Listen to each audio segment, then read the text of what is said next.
Rose was sitting on the couch, engrossed in a TV series. The screen of her phone lit up next to her, followed by the sound of a ringing melody Oswald.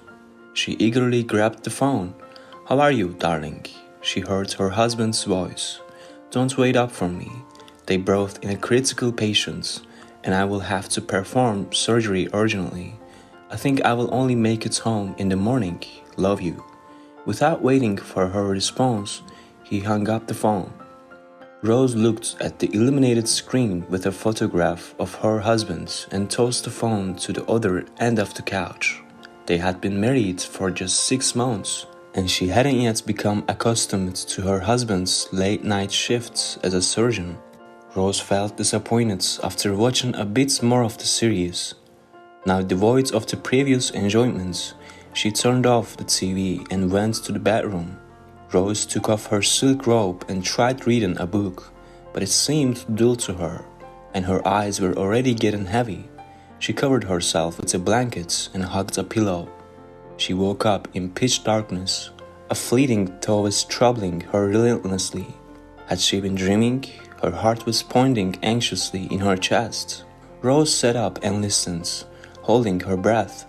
Rain was tapping on the iron window ledge, sometimes intensifying, sometimes fading away. That is what had awakened her. Rose let out a relief sigh, leaned back on the pillow, and closed her eyes. She tried to quell the unease that had inexplicably surfaced, listening to the rhythm of the rain outside. One droplet was hitting more forcefully than the others, with a peculiar monotony in the same spot on the ledge. The rest were hurrying down with a soft patter. Rose suddenly opened her eyes and listened intently. Was it just her imagination? For a while, apart from the rain, there was nothing else to be heard, and then something above her fell and rolled. Someone was walking overhead. Neighbors, she thought, and immediately flinched. Their apartment was on the top floor. Above them was only the roof. She switched on the lights and sat on the bed, her heart racing. Why am I getting so nervous? It is an old house, an attic under the roof. Maybe it's cats running around or a branch falling in the roof. Stop fantasizing, she reassured herself. Rose was about to lie down in bed, but from above came that strange sound again. It is not cats, it is a person. I won't be able to sleep while someone's up there, Rose thought, stood up and put on her robe. Should I call the police? But what if there's no one there? They will mock me. After all, I'm not in danger. The door is locked. She jumped up and ran to the hallway, pressing all the switches along the way. Hooray, it's locked. Rose turned the doorknob, and then she also slid the bolt. What if Oswald comes home? He won't be able to get in. She hesitated and cautiously slid back the latch. She found her phone and dialed her husband's number. The long ring sounded sadly in her ear. "He's in surgery, I remember," she recalled. "Or is it already over? How long have I been asleep?" The clock on the screen showed 3:30 in the morning. 3 hours have passed. It should have ended.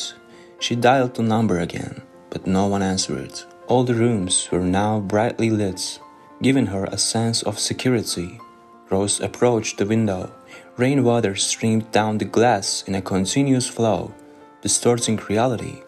A dim light was on in the house opposite. Someone else couldn't sleep either. It didn't make her feel more at ease, it just made her feel less alone. Nothing will happen to me, she thought. In the investigator's office, the phone rang. The officer on duty reported that the rapid response team was waiting for him in the car. An hour ago, a man had called and reported the murder of his wife. Thomas glanced at the wall clock. It was 5:30 in the morning. He sighed and headed for the exit, grabbing his still damp coat off the hanger on his way out. It had been raining all night, and now small circles were forming in the puddles as the drops hit the water together as always. Could the morning start without any incidents for once? Why don't people sleep at night? Simon, the forensic expert, remarked instead of a greeting as Investigator Thomas took a seat next to him in the back of the car. Experienced in his field, Thomas loved his work and gave it his all. Not handsome, but his intelligent, perceptive eyes lent attractiveness to his face. I wonder what she's like. Pretty? Was she raped or just strangled out of jealousy? Simon continued. We will find out, Thomas replied, curtly, and extended his hand for a handshake. Her own husband probably killed her. The elderly driver interjected. Wouldn't that be something? One less case to deal with. Simon trailed off as the car came to a stop in front of a brick building. The trio of men entered the building. On the top floor, the door to the apartment was slightly ajar, as if inviting them in. In the brightly lit hallway, a young man sat on a shoe cabinet. He stood up when he saw the law enforcement officers. Stubble appeared on his tired, sleep-deprived face. His eyes held sadness and unease. He didn't fidget, tremble, or shed tears. He simply looked at the newcomers. Hello, Thomas displayed his credentials.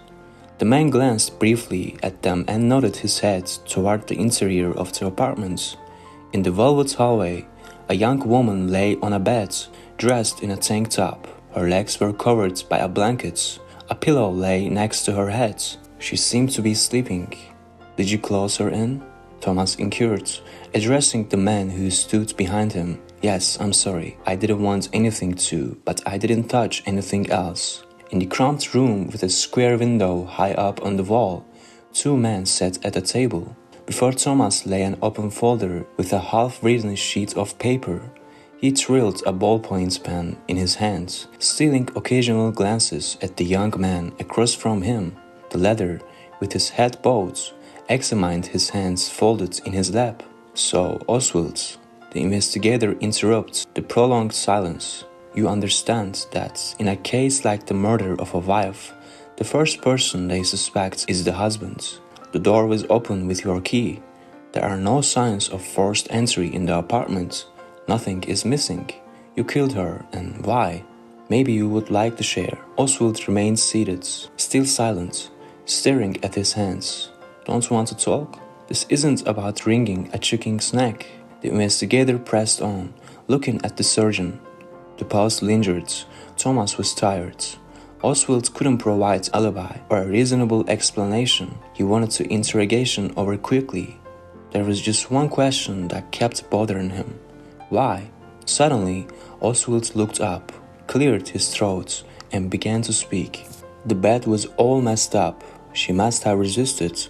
In the pillow next to her head, at first, I thought she was asleep, but she always woke up when I returned from my shifts. But this time, I walked over and touched her shoulder, and it was already cold. He barely audibly uttered the last words. Alright, continue. What time did you get home? I don't know, around 4 in the morning or a bit later. In what time did you leave work? I don't remember. A patient died on the operating table. I was very upset. I had a drink of vodka and walked home. I left my car at the hospital. Oswald spoke monotonously, not lifting his head and keeping his gaze fixed on his hands. Correct.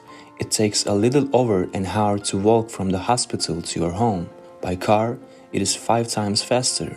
There was heavy rain, and that didn't concern you? You could have gotten soaking wet, caught a cold, but your clothes were dry. Maybe you took a taxi.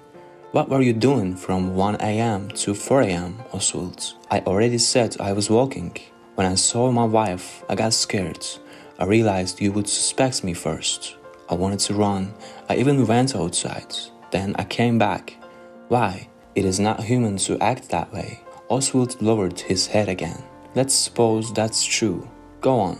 The investigator encouraged him. What would you have done if... Oswald looked up, his eyes reflecting unbearable sorrow.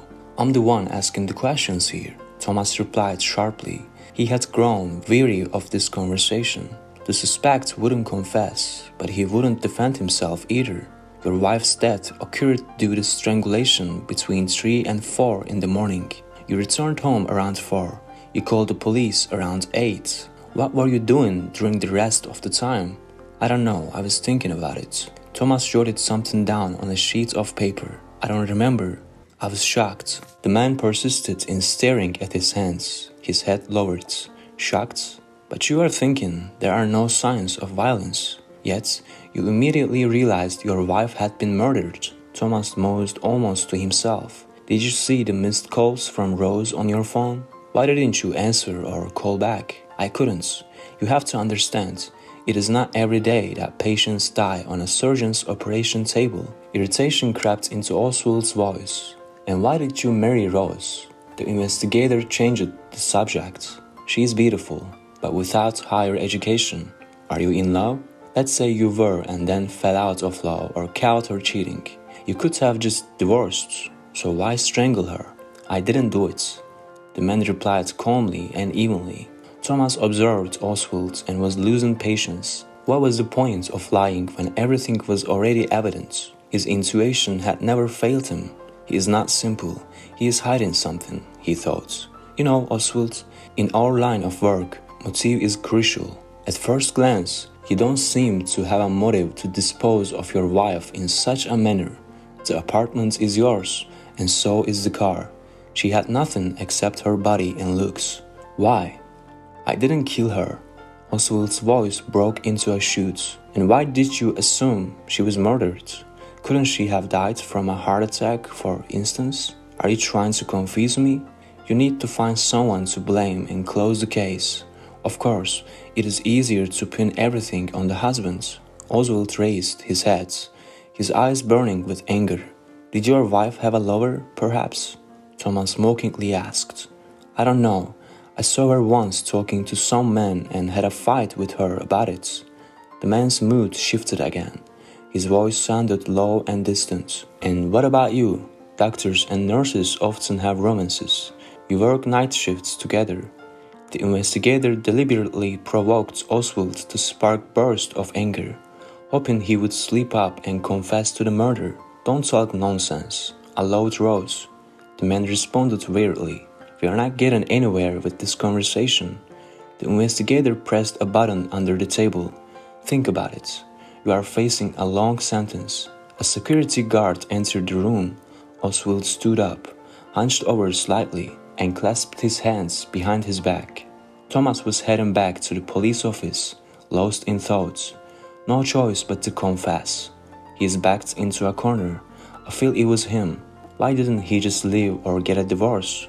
Strangling seems clear, but intuition won't stitch the case together.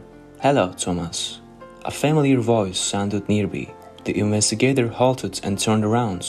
A short, elderly woman in a hat and beige big coat stood behind him. Selena, haven't seen you in a while. Thomas grinned proudly. What brings you here?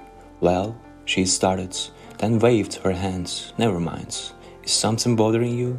You seem lost in thought. You are perceptive, Selena. Come on in. Thomas opened his office door and ushered the woman in. As the electric kettle warmed up, he shared his doubts about the case of the surgeon who had dealt with his wife. The husband killed her, but he won't admit it.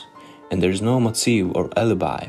No other suspects either. All the property belongs to the husband. He is well regarded at the hospital. Why ruin his career and life? I'm obviously missing something. In your attentive to details, you are flattering me. The woman chuckled shyly. Selena listened with interest while gazing out the window.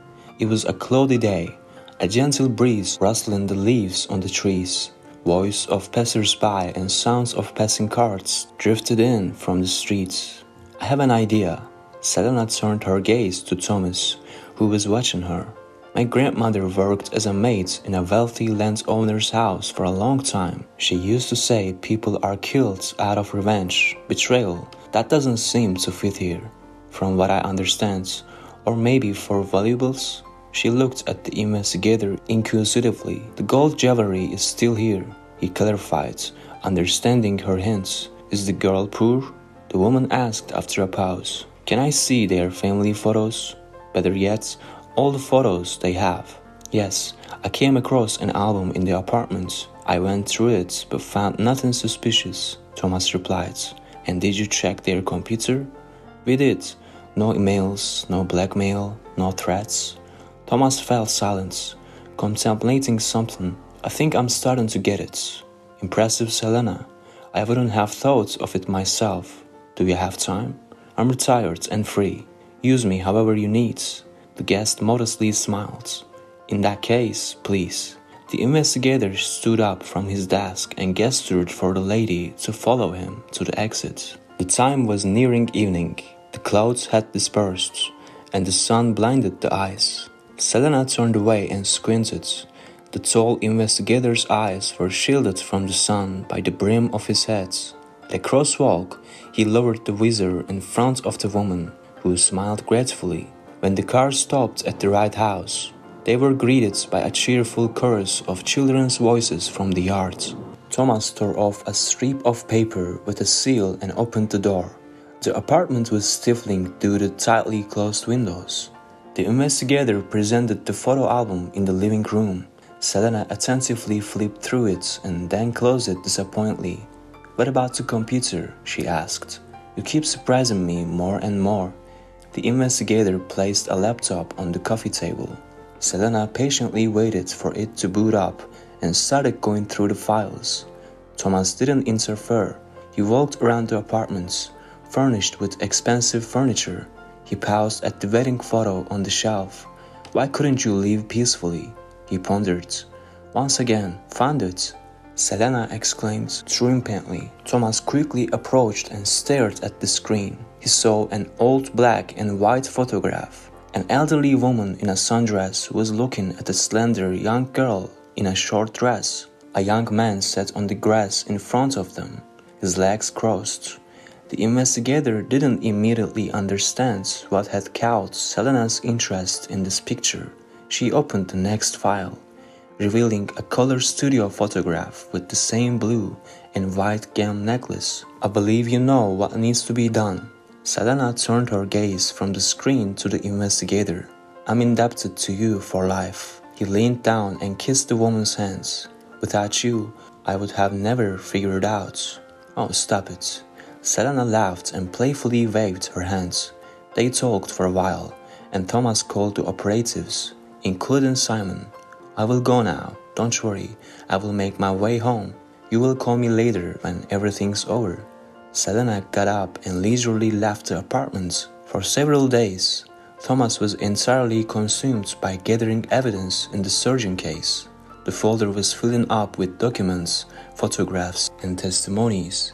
He even traveled to another city. The investigator's excitement grew, like that of a hunting dog on a scent. A week later, he was once again in the small room with a barred window near the ceiling. A clean sheet of paper and pen lay before him. The door opened, and Oswald entered the room with his hands behind his back, with a bored expression. He sat down across from Thomas and calmly looked into the investigator's eyes. The surgeon had lost weight. Sunken cheeks and chin were covered with stubble, and dark circles had formed under his eyes. "Well, Oswald, I believe this is our penultimate meeting. The next one will be in the courtroom," the investigator said instead of a greeting, noticing how the surgeon's eyes flickered anxiously at these words. "I admit, deciphering your puzzle wasn't without its challenges. Now I will try to piece together the full picture of events." He paused. His heart jumped with anticipation of triumph, but he composed himself and continued. "If you notice any inaccuracies, correct me. 8 months ago, on a social media page of an acquaintance, you came across an interesting photograph. As a connoisseur of expensive jewelry, you were intrigued by the necklace worn by an elderly woman. You began gathering information about it and its owner, and after finding out where the possessor of the gem lived, you took a leave of absence and traveled to a small village. Somehow you managed to rent a room from this elderly woman." Thomas stood up and began pacing the small office. She was well into her 70s, living alone in a private house. "You gained her trust due to your profession, right? She confided in you about a family heirloom passed down through the female line. However, unfortunately for you, the old lady turned out to be shrewd, in good health, and had no intentions of dying. She kept the relic not at home as you had hoped, but in a bank safe. Am I narrating the events correctly? He stopped in front of Oswald, but without waiting for an answer, he continued. She revealed that after her death, the necklace would pass to her only granddaughter, Rose. Waiting for that to happen would take a long time, as you understood. But at that age, unexpected situations often arise. You're a doctor and possessed knowledge of pharmacology. You added a substance to her tea that led the old woman's death from acute heart failure. Thomas closely observed the surgeon and saw his expression turn gloomy, intense. In any case, proving this now is nearly impossible, but traces of a similar substance were found in your wife's body. You called for doctors and tried to provide the first aids. Your reputation as a skilled physician was enough to gain unquestioning trust, and they didn't bother to verify. Rose, the granddaughter, arrived for the funeral. The very grown-up girl from the old photograph. You took a very active role in the funeral, covering the expensive lavishly, and you confirmed the girl who fell in love with you. Indeed, such a desirable suitor, beyond the girl's wildest dreams. The investigator paused briefly and continued pacing around the room. Soon enough, you proposed to Rose and brought home the young and beautiful bride-to-be. You exercised patience, waiting for the young woman to inherit her grandmother's property. The friends of her neighbor and the friend's grandson called from the bank to inquire about what to do with the interested necklace. You sent Rose to retrieve it, pretending that you were unaware of the necklace value. But you couldn't let the situation spiral out of control. You couldn't leave anything to chance. That is not how you operate. So you followed her unnoticed. At home, after admiring the necklace with a bored expression, you discouraged Rose from getting it appraised for its value. I'm sure even the grandmother had no inkling that she owned a treasure worth tens of thousands of dollars. As Oswald let out a sob, Thomas pretended not to notice and continued. Rose placed it in the same box as the gold jewelry you had gifted her. She is beautiful but foolish and carefree. You couldn't risk her showing it to her friends. Stealing the necklace was out of the question. Rose would report it to the police. It couldn't be taken out of the country. That is what you were aiming for. Thus, you decided to remove the only obstacle in your new life. Again, luck was on your side. A patient died during surgery, and you returned home ahead of schedule, with your wife not expecting you. You took a taxi because it was pouring rain. You didn't know whether your wife had fallen asleep or not, so you hid in the attic to wait for Rose to fall asleep.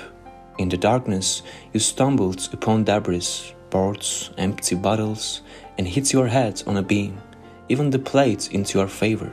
It was rainy that night. Rose was alone, and someone was walking above her head. How could she not be frightened? Out of fear, she started calling you, but you had wisely turned off the phone sounds. Did you know she would take sleeping pills? He paused again, standing in front of Oswald. As you suspected, your wife took the tranquilizer. After calculating the time for her to fall asleep, you descended from the dusty attic and entered the apartment. You had a string and substance that triggers heart failure with you. Unexpectedly, Rose woke up. I assumed the girl was horrified to see her husband holding a string and hatred in his eyes. We attempted to give her the injection. The needle left a scratch on her forearm, but she managed to break free. That is when you smothered her with a pillow so she wouldn't start screaming and wake the neighbors. Then you callously and coldly arranged the blankets over her. Did your heart not tremble? Thomas looked at the surgeon, who sat there staring fixedly ahead, clenching his teeth. That's why you claimed your wife was murdered when you called the police. For the rest of the time, you were pondering where to hide the necklace so that no one would find it. Where did you hide it, Oswald? You have quite a collection of detective books, by the way. I found a magazine clipping on one of them about a husband suspected of killing his wife due to lack of evidence. He was acquitted. You were hoping for a similar outcome, which is why you didn't flee, instead portraying the grieving widower. I hate you, Oswald whispered through his teeth. I'm sorry, what? The investigator heard perfectly well, but he couldn't resist relishing the impact his narrative had. I hate you, dumb policeman. You won't find the necklace. Before Thomas sat not a surgeon but a hate-consumed cold-blooded killer with eyes burning with malice. The investigator Conley continued. We are not as dumb as you think. He spoke sincerely. Selena modestly smiled and modestly lowered her head. Thank you for joining us today on Deep Stories. Be sure to like and subscribe and hit that notification bell so you don't miss out on our next video.